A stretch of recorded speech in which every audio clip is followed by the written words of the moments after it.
আল্লাহর নবী, বিশ্ব নবী, রহমতের নবী, তার জবান থেকে চমৎকার কথা বলেছেন। নবীজি বলছেন, রাসূলের ভাষায় জান্নাতি নারী কারা হবে? নবীজি বলছেন, চারটা গুণ যাদের মধ্যে থাকবে, যে নারীদের মধ্যে চারটা গুণ থাকবে, আল্লাহ রব্বুল আলামিন তাদেরকে জান্নাতি নারী হিসেবে কবুল করে নেবে। নবীজি বলে, আইয়ুমা ইমরাতিন ইজা সাল্লাত খামসাহা ওয়া সামাত শারাহা ওয়া আহসানাত ফারজাহা ওয়া আতাত বালাহা ফালতাদখুল মিন আইয়ি আবওয়াবিল জান্নাহ। যে কোনো নারী যদি পৃথিবীর জমিনে চারটা গুণ অর্জন করতে পারে, চারটা আমল যদি করতে পারে, এই চারটা আমল করার কারণে আল্লাহ রব্বুল আলামিন বিশ্ব নবীর ভাষায় জান্নাতি নারী হিসাবে কবুল করে নিবে। সুতরাং ওগোমা, এই পৃথিবীর জমিনে তোমাকে চারটা আমল সুন্দর করে করতে হবে। এক নাম্বার, 5 ওয়াক্ত নামাজ তোমাকে পড়তে হবে, নামাজ ছেড়ে দেওয়া যাবে না।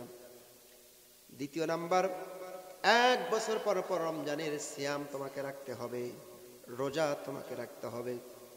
যদি কেউ 5 ওয়াক্ত নামাজ পড়ে, রমজানে রোজা যদি কেউ রাখে, ওয়া আহসানাত ফারজাহা, লজ্জাস্থানের হিফাজত যারা করবে, সতীত্বকে যারা রক্ষা করবে, ওয়া তাদবালাহা, স্বামীর খেদমত যারা করবে, স্বামীর আনুগত্য যারা করবে, এই চারটা আমল করার কারণে কাল কিয়ামতের কঠিন ময়দানে মানুষের যখন জান্নাত জাহান্নামের ফায়সালা হবে, তখন জান্নাতের 8টি দরজা থেকে এই মাদেরকে ডেকে ডেকে বলবে, ফালতাদখুল মিন আইয়ি আবওয়াবিল জান্নাহ, মাগো, জান্নাতের 8টি দরজার মধ্যে তোমার যেই জান্নাত খানা পছন্দ হবে।